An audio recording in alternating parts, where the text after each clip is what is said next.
Winners create the necessary conditions in their mind in order for them to win. Let's go.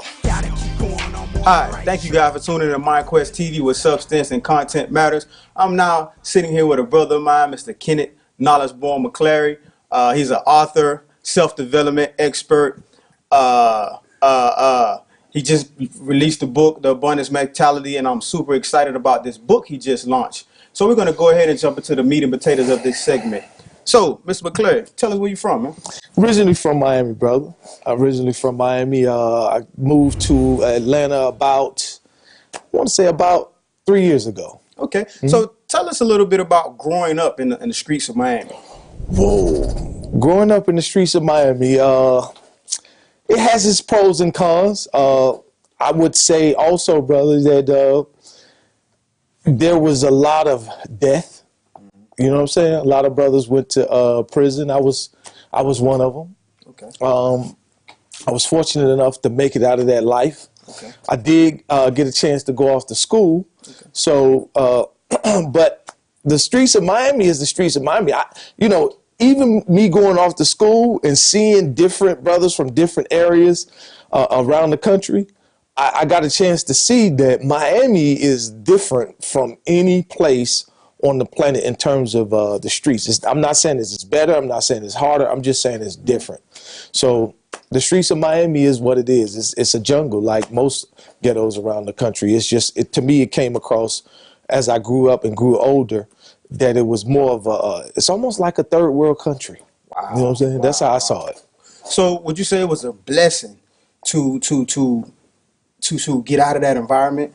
Absolutely. Wow. Absolutely. Wow, wow. Yeah, it's a blessing, and I count my blessings every day, because those of us who was fortunate enough to move out of Miami and come into Atlanta, it's a beautiful thing. It's a blessing, brother. And we got this grown man movement. Exactly. I know you want to get into that, but we got this grown man movement, and there's a lot of brothers from Miami, not necessarily from my neighborhood, but the thing about brothers that's from Miami is that once we leave, and this goes for Florida, period.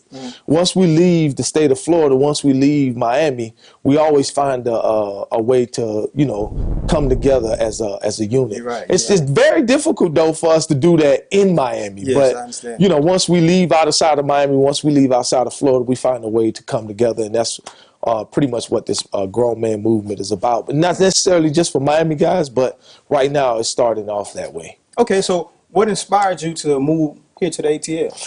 Man, listen, dude. I think back in, I want to say 92, I got a chance to, I know I'm telling my age, but back in 92, I got a chance to go to college, like I said, in Iowa. But 2 years later, we got a chance to, we transferred and went to Alabama A&M. Okay. And we used to come from Alabama, I think this Huntsville. We used to come from Huntsville to Atlanta all the time. And I was fascinated with, pretty much seeing black people working together. You really don't see that unless it's, in Miami. I know exactly work being moved. You know what I'm saying? But I saw professional black people doing their thing. Okay. So I always kept that vision and that networking thing that black folks was doing here in Atlanta. I was like, wow, I felt home. You know what I'm saying? When I was here, even though, Miami is home. But when I felt that sense of home when I came to Atlanta back then. And then fast forward a couple of years later, well, you could say almost a decade later, I was like, I'm moving, and met my wife. And, the rest is history now. So you met your wife. When exactly did you get married? I just got married. Very excited about that, brother. I just got married October the 4th to a beautiful, lovely woman. She is the love of my life. Wow, that's great. We business partners. Like all relationships, we have our disagreements. Yeah, you already know. I understand. But the chemistry and my family, that means the world to me, brother. That's great, bro. That's a beautiful You know what I'm saying? Bro. I'm really in a good, really good place in my life right now. You got to stay in I'm there. so happy, man. Stay in that space. I'm so happy.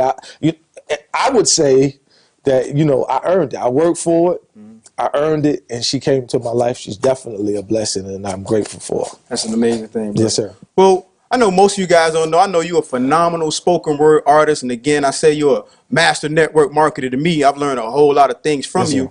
And we're going to talk a little bit about network marketing. How important it is, you think, for people that are in their network marketing industry to brand themselves in this business? Wow. I would say this. I'm going to deal with the network marketing aspect of what you just said. But branding, period. If you are in the 21st century and you're talking about business and you're not branding yourself, then you're not in business, really. Wow. You see what I'm saying? So branding to me is marketing. You know, you have, listen, products have to now have a personality. Right. And the personality is the brand. Right?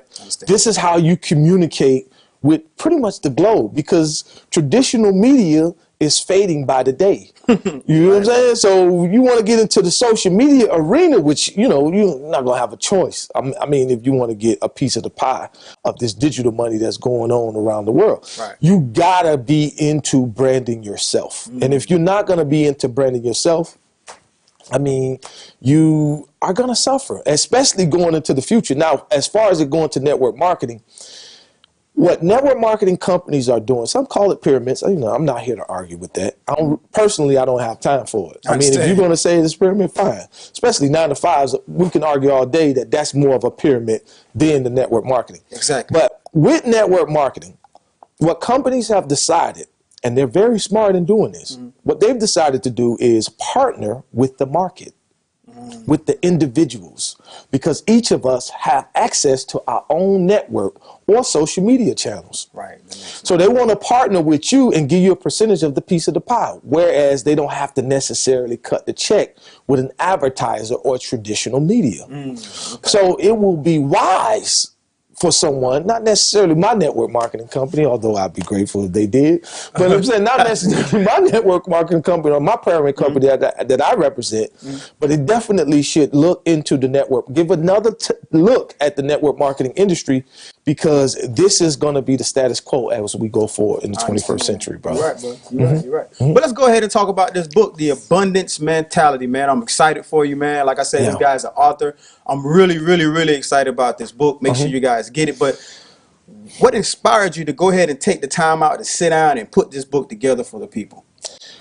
Well, you know, you in the book, I outline where you have the abundance mentality, and then you have the scarcity mentality, or the mentality of lack, right? So because I've been studying the abundance mentality for so many years, I didn't know that I was studying the abundance mentality. Let me backtrack a little bit. But once I came into an understanding of the concept, I realized that's what I was studying for pretty much over 20 years now. Wow. So, but I read this book, Magnetic, sponsored by Mike Dillard, and he outlined or came out with the idea of the abundance mentality.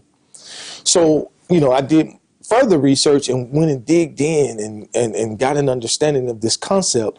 And so I was like, wow, you know, imagine seeing yourself or knowing yourself as already being wealthy, regardless of whether or not your bank account reflects that.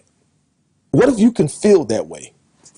That's what the abundance mentality is. Wow. And if you can come into an understanding of that, then you will experience it. For an example, we all have the capacity or the ability to take ownership or come into an awareness, because I want to get to ownership just a little bit later. But we come into an awareness of how we think and how we feel. In doing that, that's the first step. When we do that and then come into an ownership of how we think and how we feel, not allowing anything on the outside to dictate how we're going to feel and how we're going to think, to me, that is the abundance mentality. Wow, that's interesting.